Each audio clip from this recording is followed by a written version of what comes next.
that we have to say, see you later. But we thank you, Lord, that it's not goodbye, but that we can see her again. Lord, believing that she is right now more alive in a place that feels more real than she has ever in her life experienced, we just ask that you would hold her close on our behalf, and that you would hold each of these people close as we mourn the loss of our friend. We pray these things with hope and with confidence and faith in the name of Jesus Christ. Amen.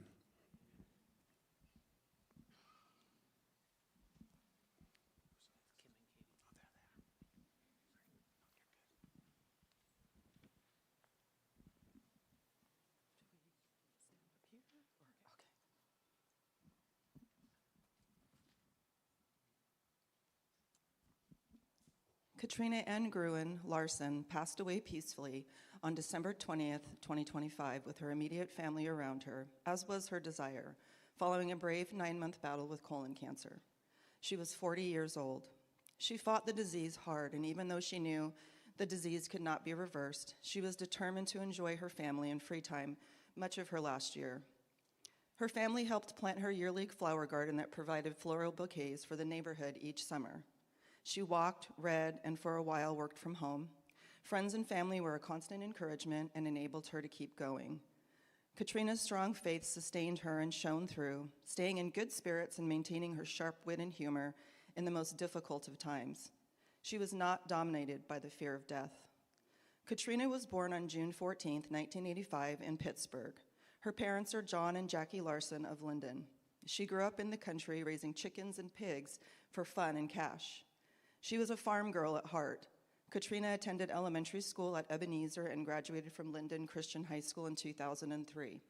She attended Trinity Western University in Canada for a year before ultimately receiving her BA in English from Western Washington University. Paying her way by working, her favorite job was Berry Acres Raspberry Farm as a tractor driver. In June 2007, she married her best friend, Chris Groen, who she dated since high school, and they moved to where the jobs were, landing their first teaching jobs at Verado Middle School in Buckeye, Arizona. They made a home there for 6 years, and she successfully completed her master's in education from Arizona State University. When teaching jobs started showing up closer to family, they both secured jobs at Timberline High School in Lacey. It was there that they both established careers, Katrina eventually going from teaching in the classroom to an administrative role as a high school assistant principal at North Thurston High School.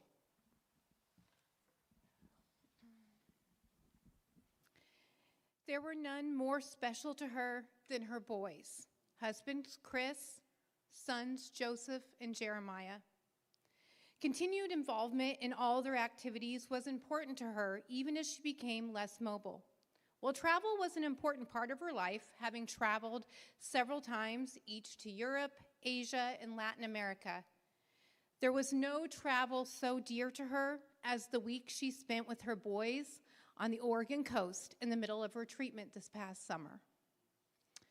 Along with her husband Chris and sons Joseph and Jeremiah, she is survived by her parents, her sister Anna of Gilbert, Arizona, brother Peter and sister-in-law Lauren of Bellingham, along with numerous nieces, nephews, aunts, and uncles from both sides of the family.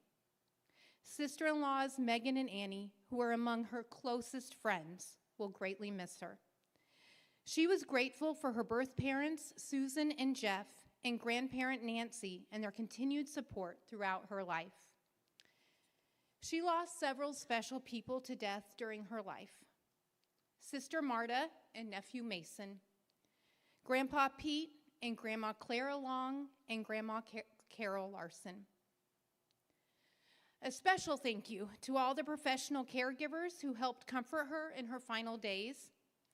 Another special thank you to the North Thurston Public Schools staff and the GraceWorks community for their many meals, donations, and other offers of support to the family over the last year. Katrina is now at home with her Lord and Savior, enjoying the everlasting love, peace, and joy of God. She loved us all well, and we will miss her greatly. So Chris graciously asked Katie and I to both share something about Katrina after reading her obituary. My name's Kim Tennant.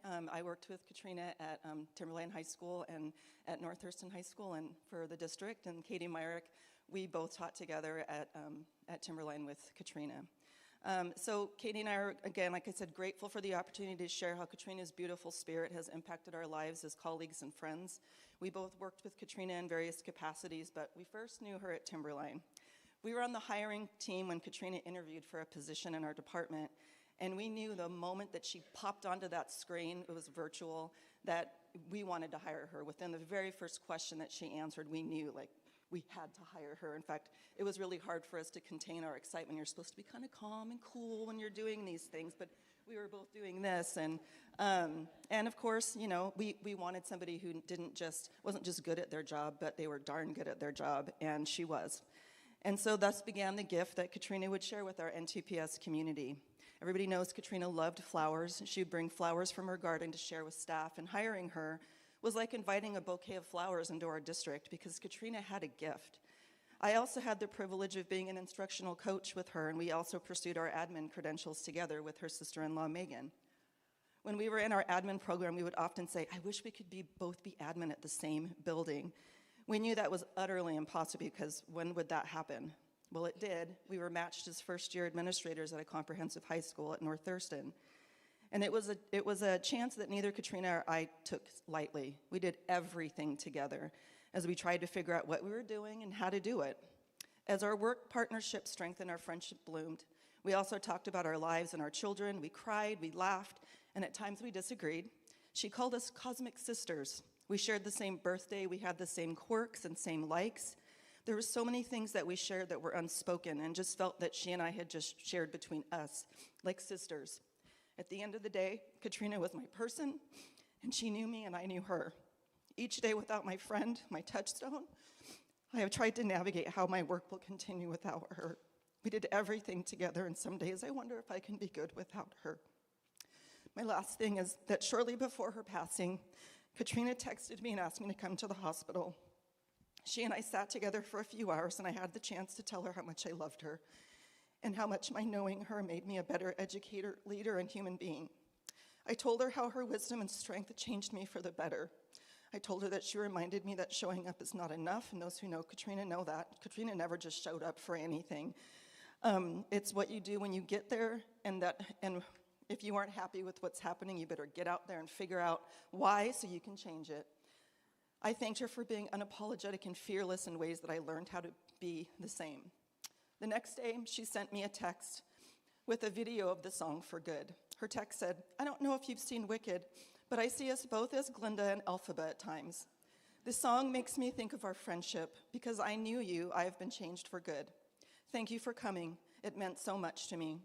I am so, so thankful of the profound impact you've had on my life. For those who don't know the lyrics to the song, I'm going to share some of them. You're probably going to be singing along in your head. I'm limited, just look at me. I'm limited, and just look at you. You can do all I couldn't do. So now it's up to you. For both of us, now it's up to you. I've heard it said that people come into our lives for a reason, bringing something we must learn, and we are led to those who help us grow, if we let them and we help them in return. Well, I don't know if that's true, but I know who I am today because I knew you. It well may be that we will never meet again in this lifetime, so let me say before we part, so much of me is made of what I learned from you. You'll be with me like a handprint on my heart. And now whatever way our stories end, I know you have rewritten mine by being my friend. Katrina had a way of making us want to be better people because she made us feel like her knowing you made her better. We have lost the brightness that she has brought to us like that bouquet of flowers, but her time here planted seeds that have made us all better and will continue to bloom because we knew her.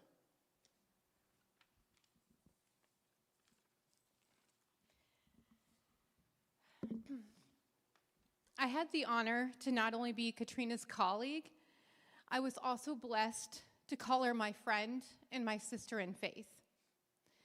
The Bible teaches that because we are dearly loved by God, we are to clothe ourselves in compassion, kindness, humility, gentleness, and patience. We are called to be understanding and forgiving and to hold all of these virtues together with love. Whether you knew Katrina as a colleague, a teacher, a principal, a friend, or a family member, I know you, like me, have many personal examples of how she embodied these teachings in all of her relationships, in all of her interactions. For me, Katrina's love was evidenced in the quiet late afternoon hours we were able to spend together this past year. We'd meet during the gloaming. Katrina loved that word. Gloaming is that time when day melts into evening and everything is gold. We would sit in the sun's warmth and talk about everything from flowers and books to cancer and God's wonderful plan. We would put our heads together and commiserate over the beautiful, fun, exasperating joy of raising boys. In each of those visits, which I intended to be for Katrina's benefit, I would leave feeling encouraged, restored, and loved. This year, when her life became filled with fear and stress and uncertainty, Katrina could have pulled away to focus all of her energy on herself. That would have been totally understandable. Instead, she reached out, making space and time for me and our friendship. Her time was precious, and she chose to share some of it with me. That is a blessing I will always treasure. In gratitude for Katrina's life, and as a thank you to Chris, Joseph, and Jeremiah for so generously sharing her with us, I encourage you to join me in living out a message the Groen shared on their Christmas card this year. Every day God gives us is a gift. May we always use that gift to make our world more kind, more loving, and more just.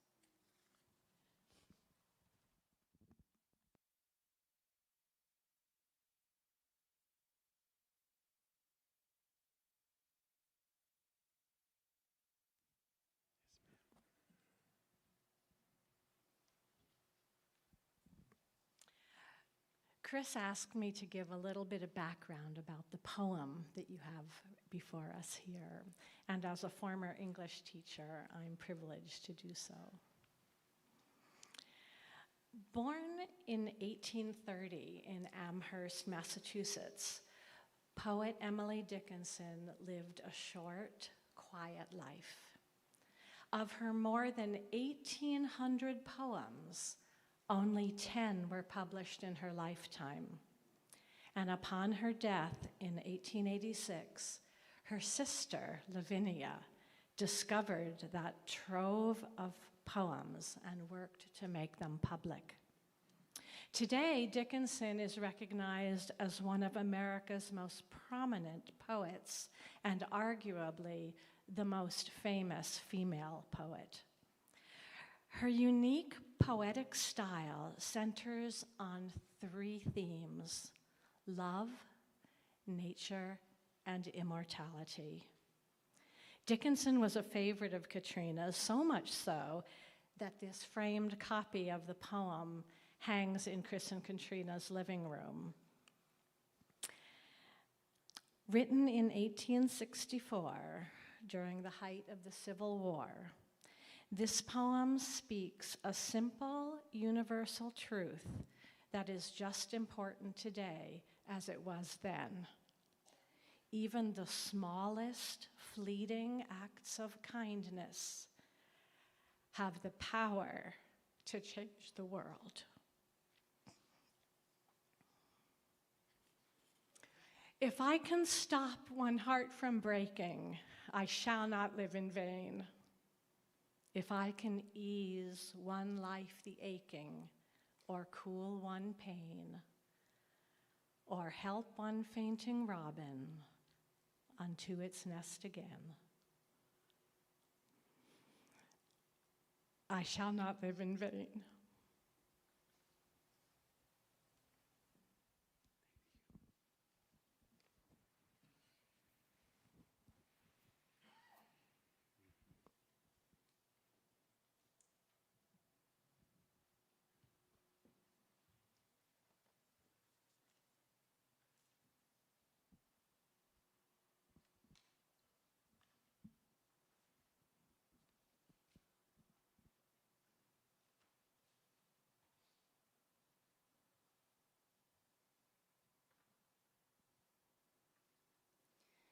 There is a children's book called Miss Rumphius by Barbara Cooney. The story begins with a young girl named Alice whose grandfather challenges her to live a full life, one that includes traveling the world and making it a more beautiful place wherever she goes. Katrina loved this book. In fact, she wove it into themes into her administrative capstone project in 2023. In many ways, Katrina embodied Miss Rumphius. Her inquisitive nature, her love of travel, her deep reverence for family, her passion for books, her dedication to education, her compassion for others, and her hopeful ambition all reflected that same spirit. Throughout her life, Miss Rumphius never forgets her grandfather's charge: you must do something to make the world more beautiful. She fulfills that promise by scattering lupin seeds wherever she goes, leaving beauty behind for others to discover. And as we all know, Katrina did the same. She spread beauty in countless ways through her curiosity, her kindness, her creativity, and her presence in the life of others. Though her life was far too short, her legacy is enduring. And as we look around this room today, we are surrounded by people who knew her, loved her, and were changed by her. When you entered, you placed your fingerprint on this canvas, a symbol of the many lives Katrina touched. It's difficult to measure the impact one life has on another, but it's clear that Katrina made a profound difference in lives of many of us here. And just as surely, each of you made a difference in hers. Every connection mattered, and every relationship was meaningful. There were plans unfinished, trips untraveled, books unread, gardens unplanted, and people not yet met. And yet Katrina's life was full. The world was explored, thousands of books were read, beautiful gardens were planted, and countless lives were touched. If your connection to Katrina is by family, please stand and remain standing.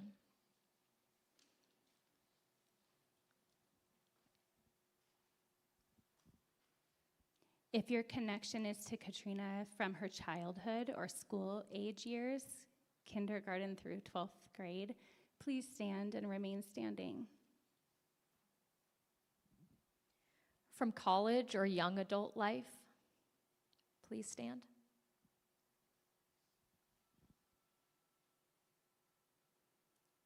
From book club, please stand and remain standing.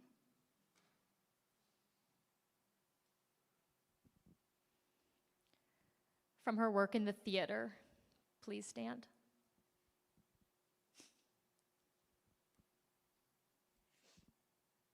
From her church family, please stand and remain standing.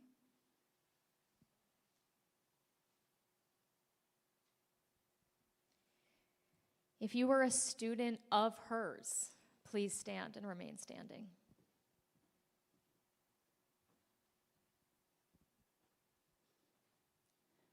From the wild world of education, please stand and remain standing.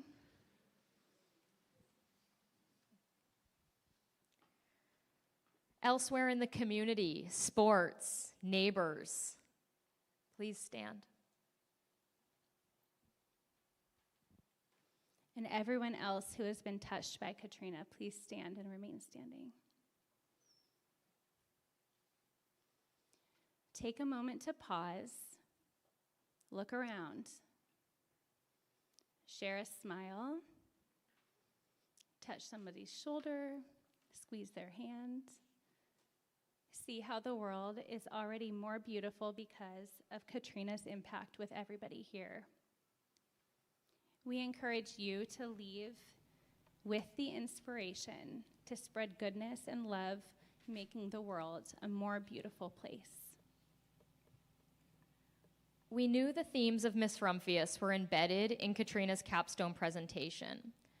But while planning this reflection for this service, we stumbled upon the final slide of her presentation and would like to leave it with you. Die when I may, I want it said of me by those who knew me best, that I always plucked a thistle and planted a flower where I thought a flower would grow. Please remain standing to sing with the band. Thank you.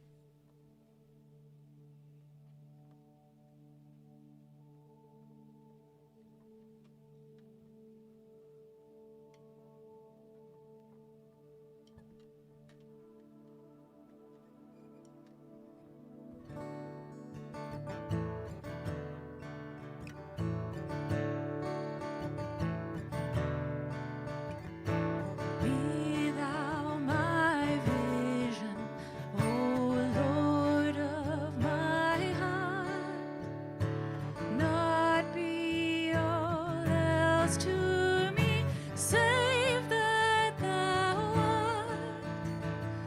Thou my best thought, by day or by night. Waking or sleeping, thy presence my life.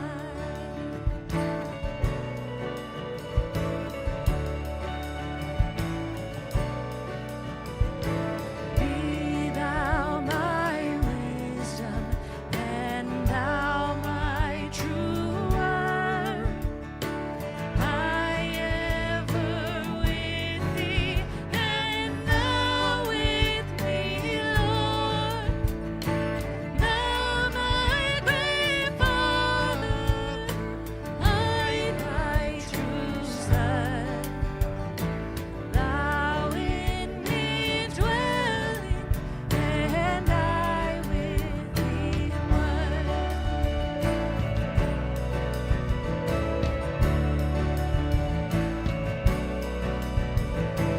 Riches I heed not, nor man's empty praise. Thou mine inheritance, now and always. Thou and thou only, first in my heart. High King of heaven, my treasure thou art.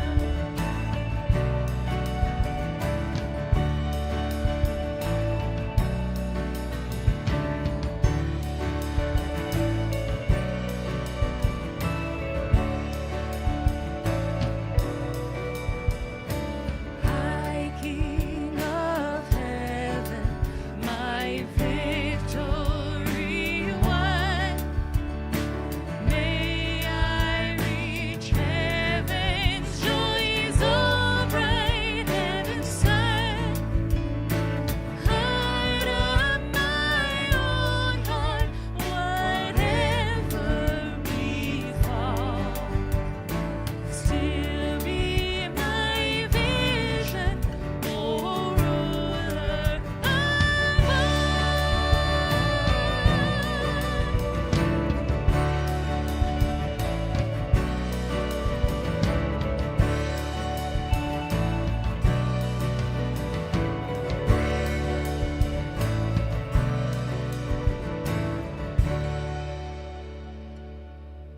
You guys can grab a seat.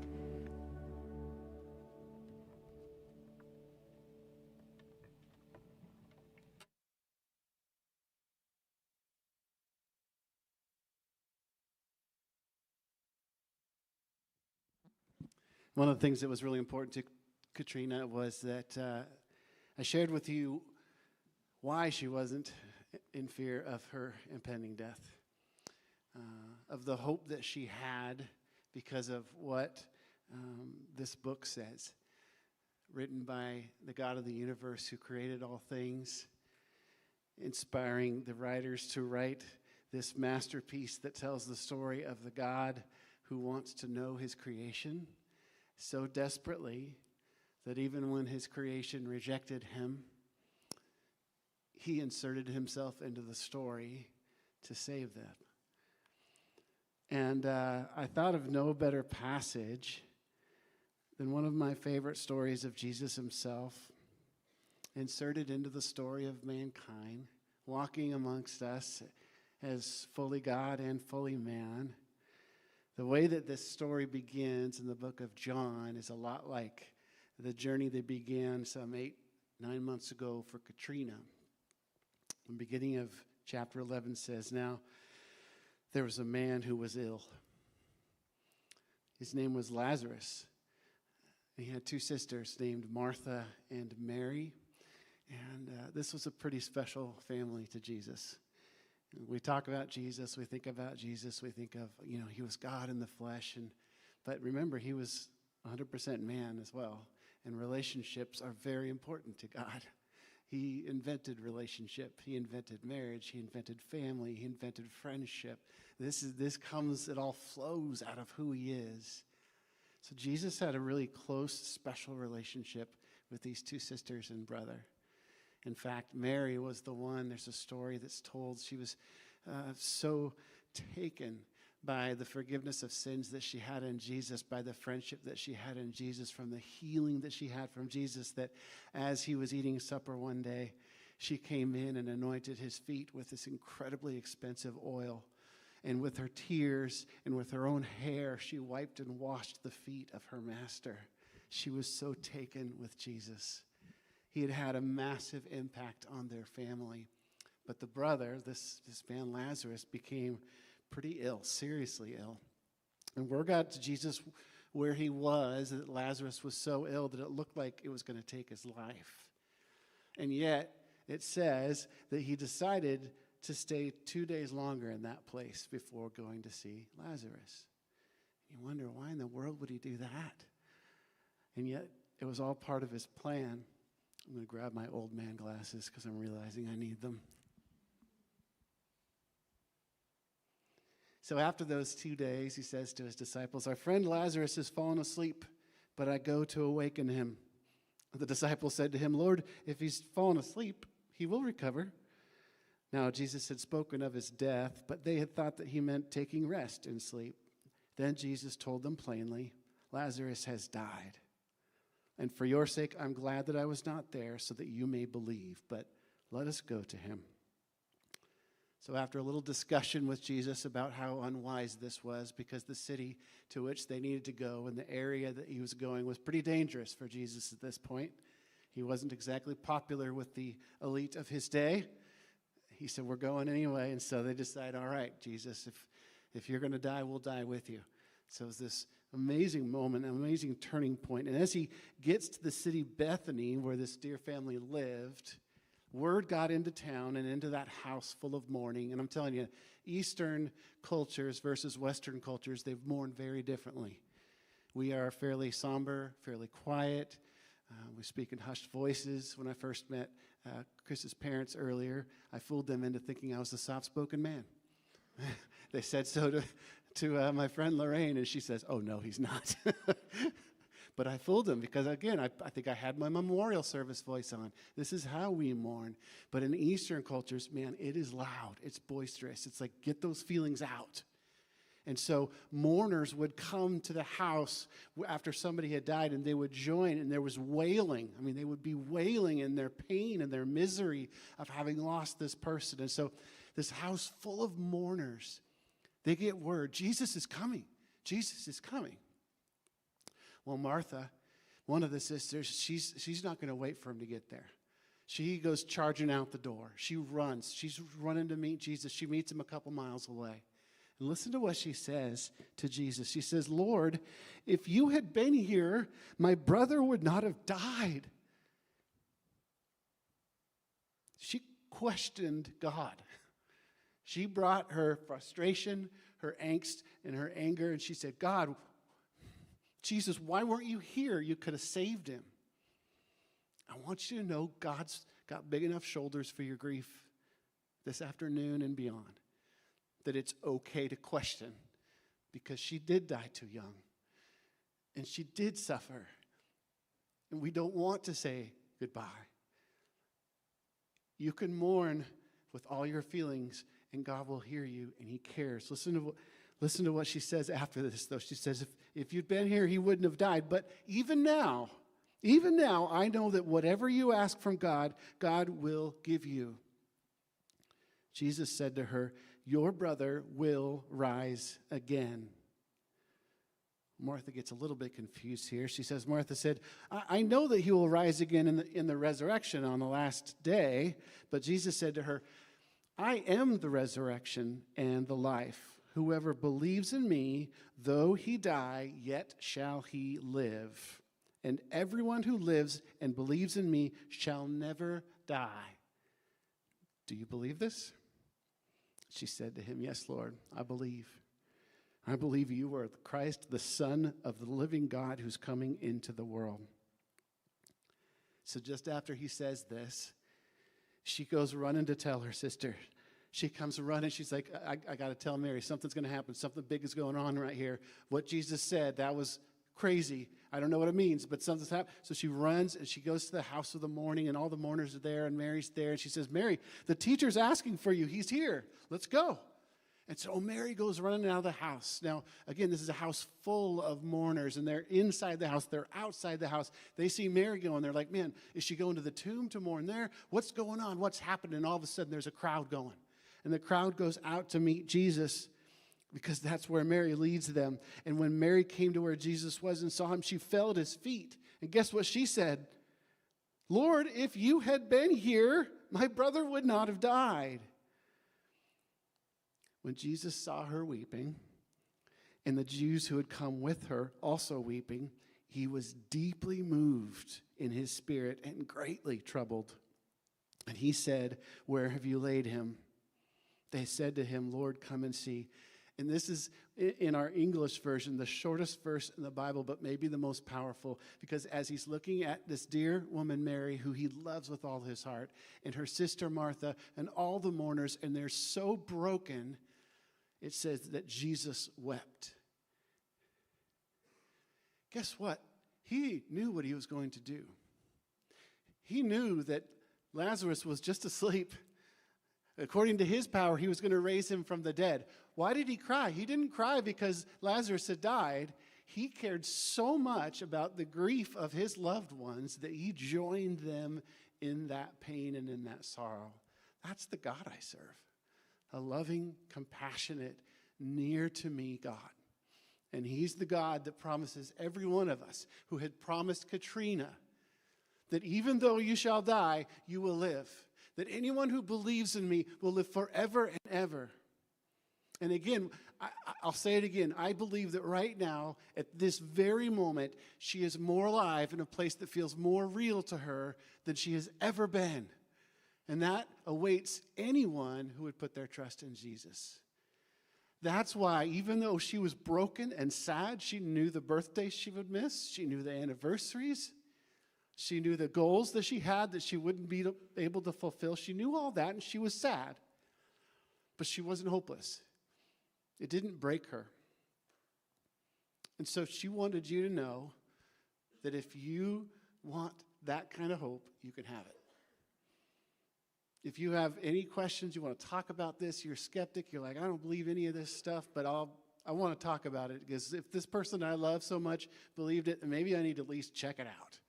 Figure out what's up. Talk to Chris, talk to me. There's so many people here that love Jesus so much. We'd love to share with you the hope that we have because of what Jesus Christ did for us.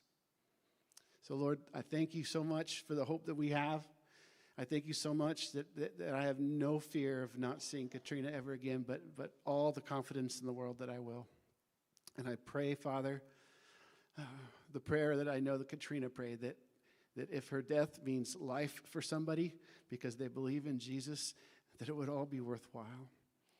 And I pray that there would be some who might just begin a journey to figure out what they think about Jesus, what they think about you, what's the most important things in their lives. Love you so much, Jesus. Thank you for dying in my place. Thank you for taking my sins and giving me your reward. Thank you that because of my belief in you, I'm saved, not because of anything I did, but because of all the things that you did. I pray these things in Jesus' precious name. Amen. Katrina's brother, Peter.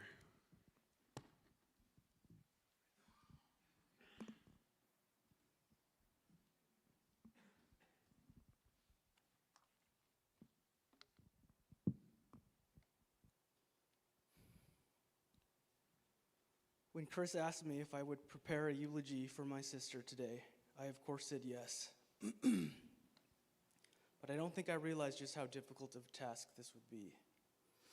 For all of the obvious reasons, of course, but also for practical and logistical reasons, such as time.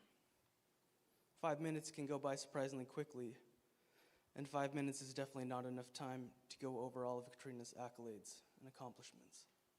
In fact, in that block of time, we would probably only be able to get through her earlier years, having to end when she was about 12. Having just successfully brokered her first real estate deal, a deal that would see her acquire her second bedroom in the house,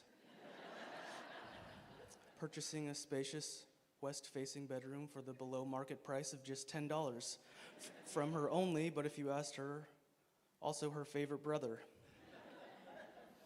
But all joking aside, 5 minutes would be nothing short of impossible if we were to go the accolades and achievement route.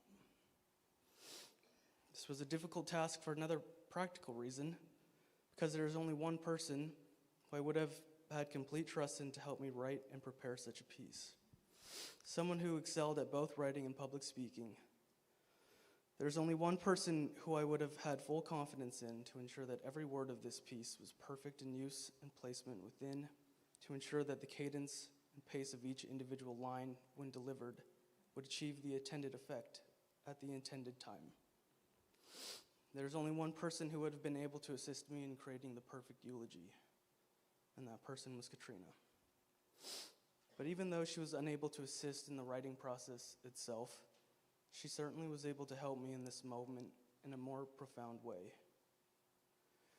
Katrina spent 40 years writing her own eulogy, not with pen and paper, but in the way she lived her life and by the impact she had on all who knew her. The most difficult part of writing and preparing this was realizing that regardless of how perfect I managed to write or deliver this, no matter how long a block of time I am given to share with you all about my sister, it could never be enough. Because anything I was to write in this eulogy, any stories or memories I share with you all today, will just be mere exclamation points within the pages of a book that Katrina has already written. Katrina was a light wherever she went, for whomever she came into contact with. She listened to others well, and she had an incredible capacity to care for others. There are many things that I learned from my sister, so many ways that she impacted my life for the better, simply by being my big sister and being somebody that I could look up to and admire. She taught me a lot of things, but what stands out above all the rest was something she told me very recently. In fact, it would be the last conversation that we would have together. This last December, 1 week after Thanksgiving and a few weeks prior to the morning of December 20, 2005, Lauren and I drove down to Providence Hospital to see her. Following a weekend close call and an intensive surgery that almost did not allow for this conversation with her to take place, the heaviness and severity of the situation surrounding Katrina was now demanding to be addressed. For 8.5 months leading up to that day, I had been attempting to write her a letter, and time was now running out.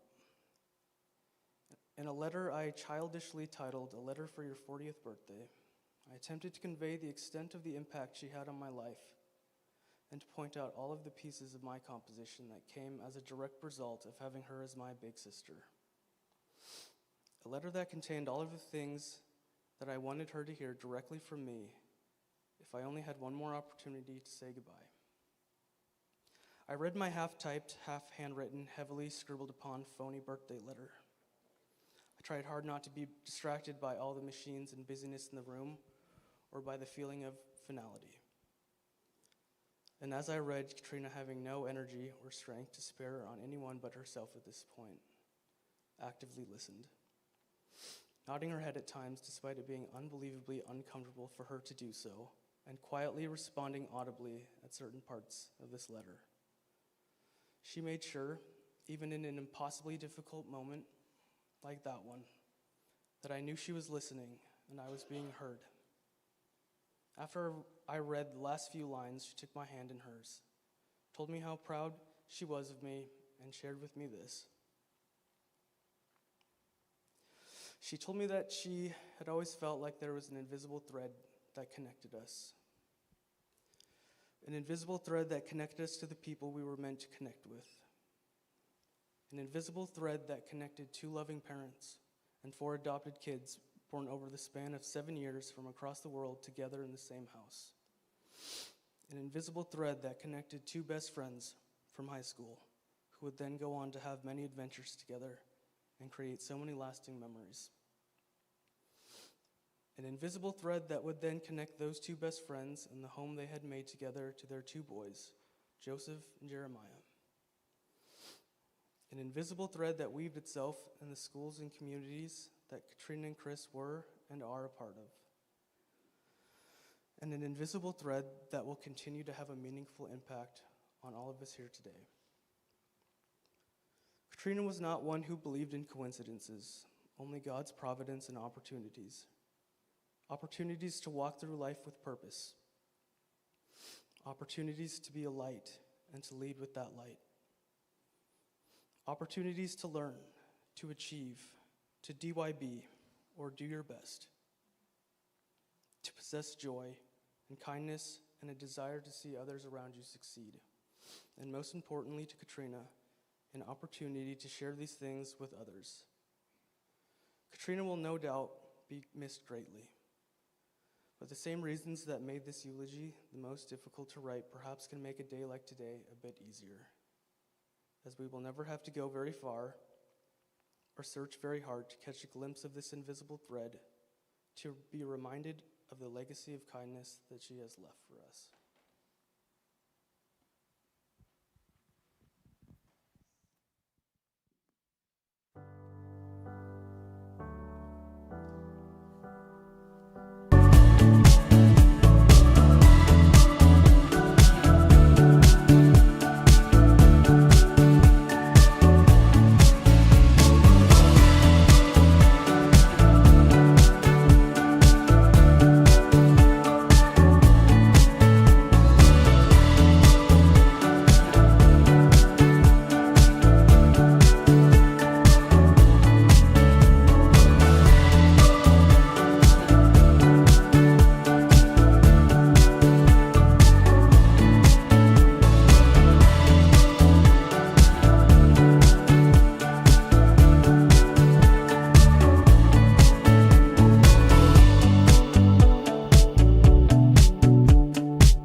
support, the texts, the meals, the prayers, the driving the kids around, the invitations to hang out, and so much more has been an incredible blessing. It means so much to be surrounded by family, friends, and an ever-supportive community. While this last year has been the most difficult one of our lives, Katrina and I felt so blessed and supported, and that blessing is once again exemplified today with all you here and with us online. So thank you so much. Through it all, over the last year, one of the biggest joys for Katrina and me together, especially as she became less and less mobile, was to spend hours and hours looking back at old photos and notes and mementos and to relive her life experiences.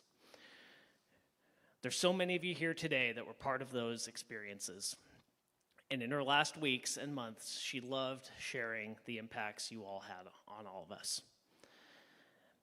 Our time together reliving these experiences also confirmed the impact she had on me, our family, our friends, our church families, her schools, and the world around her. In her last weeks, as we looked through the countless photo albums, read old notes, opened her time capsules that she created in middle school and high school, complete with tons of references, pictures, and magazine cutouts of late 90s boy bands, glitter makeup, her crushes at the time, and all those bold teenage fashion choices. She was, in her final days, so happy, full of joy, and at true peace. She knew that while it didn't seem long enough, she had lived a life that was full and rich and with purpose. And with that, she was at peace. But I do want to take you back, because I'm the one who gets to give up the mic and decide when we're done. I do want to take you back more than 25 years ago, though, for a few minutes. I was a sophomore in high school, and like most teenage boys, I made plenty of dumb decisions in that era. But by far, the best decision I made at that age was to get up the courage to start getting to know that cute, smart, witty girl across the room in my high school art class. I can't say it was an instant love connection at the time, but in the years that followed, we became best friends. Our first dates, which usually consisted of taking walks and eating ice cream or doing crossword puzzles or watching Jeopardy or some artsy film together, which notably are all things we continue to do together even through her literal final week. Eventually, it led to her becoming my biggest encourager, the love of my life, and the woman who I daily look forward to growing old with. Katrina was the light of my life, and I know she was a light to many others too. It's who she was. We all know she'd light up the room with her voice, presence, and smile wherever she went. The living room, the stage, Thanksgiving dinner, the school commons, wherever. And it wasn't an act. The Katrina you knew was authentically her. That light was real. She held a joy and hope that tomorrow could always be brighter than today, and she lived her life trying to make it that way. And she believed that given enough time and perseverance, light always finds a way through. She believed in herself, she believed in me, she believed in our family, she believed in her students and staff, and she believed that the world around her could become more loving, more kind, and more just. But that belief, more kind, more loving, and more just, was more than just words to her. There's always been a special place in her heart to help those in need, or the easing one's life, the aching, in the words of Emily Dickinson. And she's had that mindset for a long time. She spent hundreds of hours early in our relationship mentoring kids at the Boys and Girls Club. She'd gone on countless mission trips, building homes for those in need, also teaching kids English. She's also been financially sponsoring children overseas for food and supplies since she first held her job as a teenager. She was a catalyst to us becoming foster parents, and in the spirit of John 15:13, where Jesus said, "There's no greater love than to lay down one's life for one's friends." She lived a life full of self-sacrifice and prioritizing others' needs before her own, day in and day out in her life.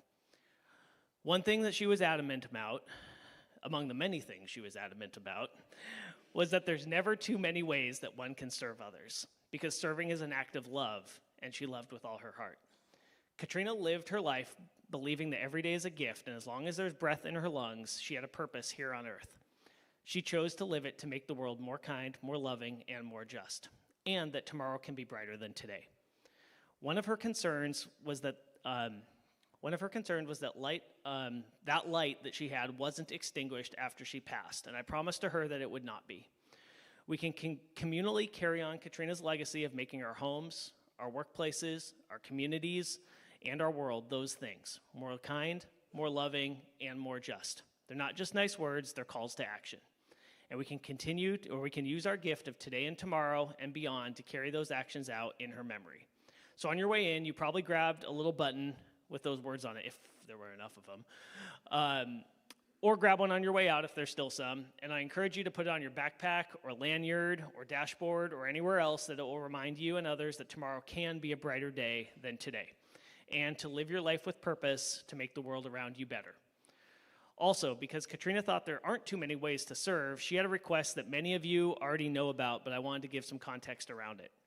Working in schools and in and around young people for her whole life, she's seen the aching in our communities, and one thing very close to her has been attempting to level the playing field so all students have the same opportunity for academic and personal success, no matter their home situation. And as those of you who work in schools know, you can't do school effectively if you don't have access to food. School meals during the week go a long way to helping alleviate this issue, but schools don't provide meals to students on the weekends. A local organization that has a special place in her heart is All Kids Win. So as the band comes back up here, All Kids Win, a nonprofit organization that provides food bags to students here in Thurston County to have food at home and on the weekends. Each donation of $10 feeds one student for a full weekend. There's a QR code in your program, so if you feel compelled to help local students out, as Katrina lived her adult life doing, please consider making a donation. Alternatively, if you're watching online, or don't have a program in front of you, you can visit the All Kids Win website at allkidswin.org and make your donation there. Last, Katrina knew that today would be emotional for many of you, those of you in attendance. But, as Pastor Kevin mentioned, she didn't want it to be a total sob fest. Those were her words. She believed it was impossible to be in a bad mood when eating ice cream. So naturally, we've got ice cream sundae tables going to be brought in here during the last song here in a moment with a bunch of toppings available. Since forever, Katrina and I have loved ice cream together. It was part of our first date. We have it weekly as a family. We learned to make our own at home. Our vacation photos are littered with pictures of us at various ice cream shops. Like I came across like 40 pictures of us eating ice cream. And overall, it's one of our favorite family treats. So we wanted you to share in that with us this afternoon.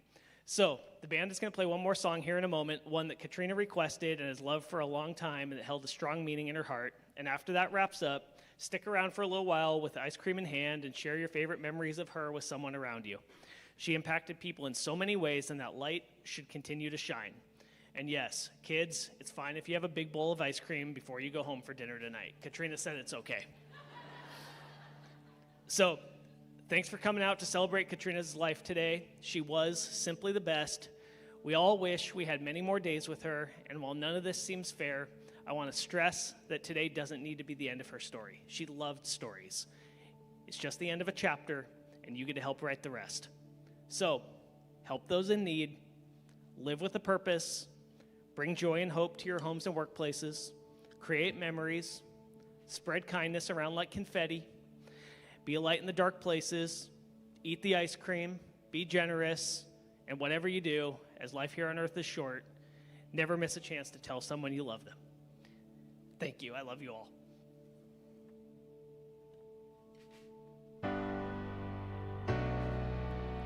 Stand with me if you're able and willing.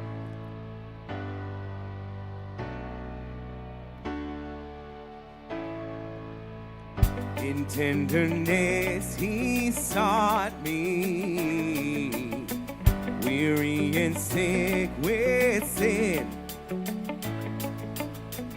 and on his shoulders brought me back to his fold again. While angels in his presence sang, until the courts of heaven rang. Oh, the love that sought me. Oh, the blood that bought me. Oh, the grace that brought to the fold of God. Grace that brought me to the fold of God.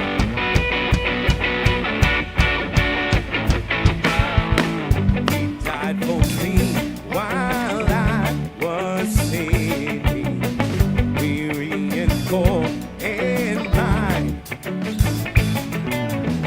He whispered to assure me, I found thee now on high. I never heard a sweeter voice. It made my aching heart rejoice. Oh, the love that sought me. Oh, the blood that bought me. Oh, the grace that brought me to the fold of God. Grace that brought me to the fold of God.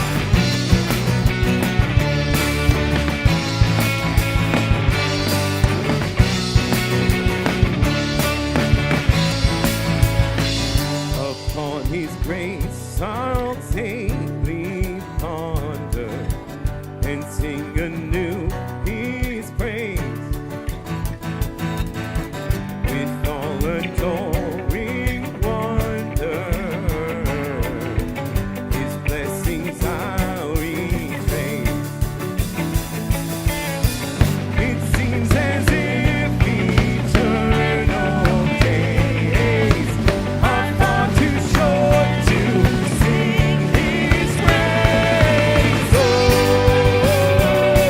the love that sought me. Oh, the blood that bought me. Oh, the grace that brought me to the fold of God. Grace that brought me to the fold of God.